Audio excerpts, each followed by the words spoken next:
Halo Smart People, kali ini aku akan membahas sebuah teks yang sebenarnya sangat akrab dalam kehidupan kita.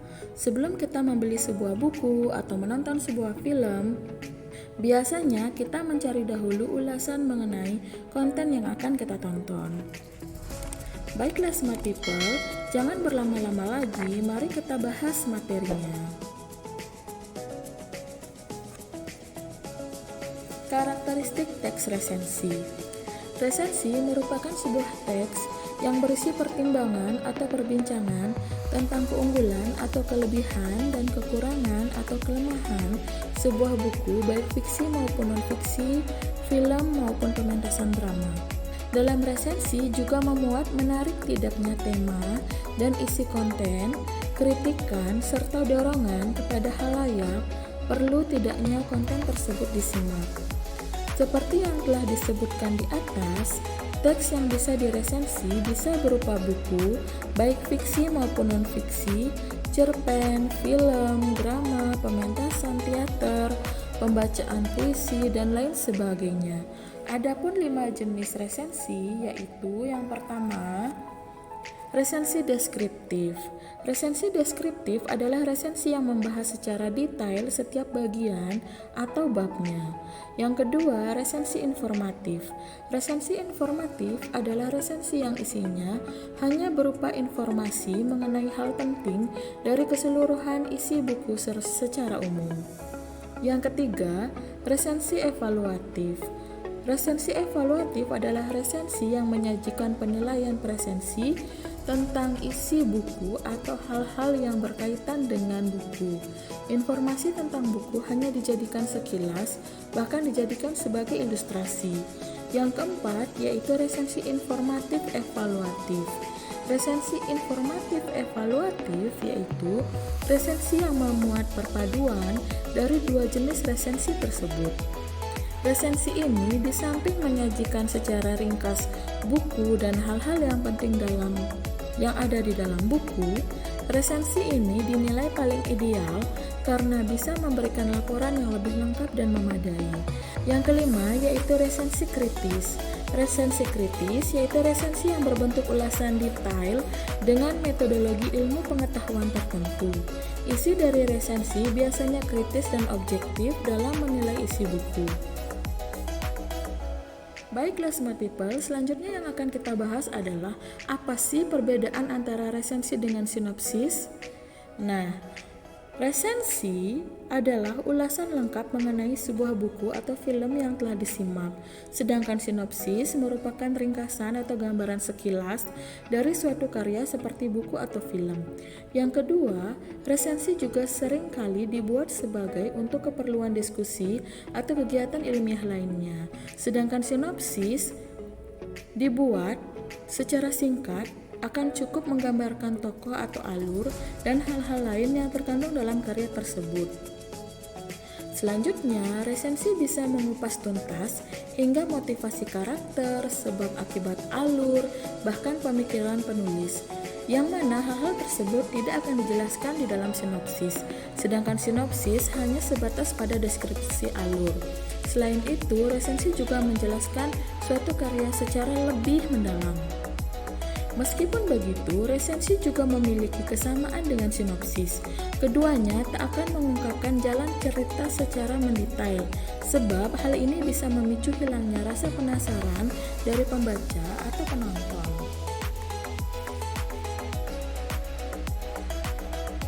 Teks resensi terlihat sepele bagi beberapa orang. Namun sebenarnya teks resensi sangat berguna dan memberikan manfaat yang besar bagi setiap orang, terutama para penikmat karya fiksi maupun karya non-fiksi. Adapun manfaatnya adalah sebagai berikut. Yang pertama, manfaat resensi untuk masyarakat. Dengan adanya resensi, masyarakat dapat mempertimbangkan sebelum membeli suatu buku atau sebelum menonton sebuah film. Tulisan yang dibuat oleh resensi akan mempengaruhi apakah karya tersebut sesuai dengan selera dan harapan masyarakat. Yang kedua, yaitu manfaat resensi untuk presensi. Ada 3 manfaat resensi untuk presensi. Yang pertama, eksistensi.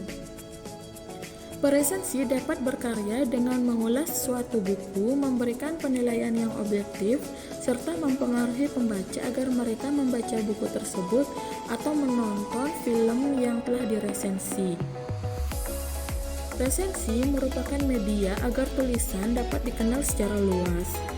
Yang kedua, menambah penghasilan. Peresensi dapat mendapat royalti atau honor jika tulisannya dimuat di surat kabar, majalah, atau kanal berita online. Yang ketiga yaitu menambah keilmuan dan kreativitas menulis. Presensi dapat melatih kemampuan menulisnya setiap kali ia menulis mengulas suatu buku atau film. Semakin sering resensi menulis, maka ia mampu menghafalkan dan memahami resensi tersebut. Yang ketiga yaitu manfaat resensi untuk penulis buku. Manfaat resensi bagi penulis adalah mendapatkan umpan balik atas karya yang telah ia buat. Penilaian akan isi, kelemahan atau kelebihan atas buku atau film tersebut dapat menjadi masukan untuk penulis karya selanjutnya. Selain itu, resensi juga dianggap sebagai apresiasi atas karyanya apakah diterima di masyarakat atau tidak. Yang keempat, manfaat resensi bagi penerbit. Resensi dianggap sebagai media promosi atas suatu buku atau film yang telah diterbitkan. Dengan adanya resensi, diharapkan karya tersebut dapat dikenal oleh masyarakat luas. Selanjutnya yang terakhir yaitu manfaat resensi bagi media massa. Resensi merupakan bentuk nilai untuk meningkatkan pemasaran melalui media massa. Baiklah Smart People, akhirnya kita sampai pada isi informasi teks resensi. Hal yang pertama yang dibahas pada isi informasi teks resensi adalah latar belakang pemilik atau pencipta konten. Dalam sebuah resensi adalah sebuah hal yang wajib membahas setidaknya penulis atau pencipta sebuah konten pun membandingkan konten yang sudah diresensi dengan konten-konten yang telah diciptakan sebelumnya oleh pencipta konten tersebut. Dengan begitu, pembaca dapat mengingat kembali pencipta konten dan membuat pembaca semakin merasa dekat dan tertarik dengan konten yang dibahas oleh resensi. Yang kedua yaitu ringkasan singkat konten yang dibahas. Dalam sebuah resensi, peresensi wajib memberikan ringkasan singkat atau sinopsis mengenai konten yang akan dibedah atau dibahas. Hal tersebut berguna untuk memberikan pemahaman kepada pembaca agar pembaca dapat memahami kritik dan saran yang akan dibahas selanjutnya. Yang ketiga yaitu kelebihan atau keunggulan konten yang dibahas. Sebuah konten baik itu berupa buku fiksi, non-fiksi, maupun film, drama, sejenisnya pasti memiliki keunggulan atau kelebihan. Resensi wajib memberikan ulasan mengenai kelebihan konten yang dibahas tersebut sehingga pembaca dapat memahami hal-hal yang menarik dari konten tersebut. Selanjutnya yang keempat yaitu kekurangan atau kelebihan konten yang dibahas. Setiap konten atau karya, baik itu sastra maupun non-sastra, tentu memiliki kelemahan atau kekurangan. Mungkin dari segi alur cerita, efek dramatis, teknologi, bahasa, dan lain sebagainya. Presensi harus jujur dan objektif dalam memaparkan kelemahan-kelemahan sebuah konten yang dibahas sehingga dapat menjadikan refleksi bagi pembuat konten tanpa harus menjatuhkan konten tersebut. Dengan bahasa-bahasa yang positif, presensi dapat membuat kritik yang konstruktif terhadap konten tersebut. Yang kelima yaitu saran kepada pemilik konten dan halayak atau masyarakat. Teks resensi bertujuan untuk memberikan gambaran kepada masyarakat mengenai konten yang dibahas. Maka dari itu, resensi wajib memberikan saran kepada pembaca mengenai hal-hal yang dapat mempengaruhi pembaca. Misalnya, film ini tidak dianjurkan ditonton oleh anak di bawah umur atau di bawah 18 tahun atau harus dengan pengawasan orang tua. Atau contoh yang lain, teman-teman yang memiliki gangguan Hispanik atau sensitif dengan darah, silahkan skip dari durasi sekian sampai durasi sekian. Begitu pula dengan saran-saran lainnya. Dengan dipaparkannya hal-hal tersebut dalam sebuah teks resensi, maka tujuan pembuatan resensi dapat tercapai. Adapun tujuan-tujuan tersebut yaitu yang pertama, membantu masyarakat untuk memahami gambaran serta penilaian umum sebuah karya dengan ringkas. Selain itu, juga dapat memberikan pemahaman serta informasi dengan komprehensif pada pembaca mengenai karya yang diresensi tersebut. Yang kedua, memahami kelebihan dan kelemahan karya yang diresensi. Yang ketiga, memberi masukan pada pembuat karya berupa kritik dan saran. Yang keempat, mengajak pembaca untuk berdiskusi mengenai karya yang diresensi, memahami latar belakang, serta alasan suatu karya tersebut dibuat, dan menguji kualitas karya dan membandingkan dengan karya-karya yang lain.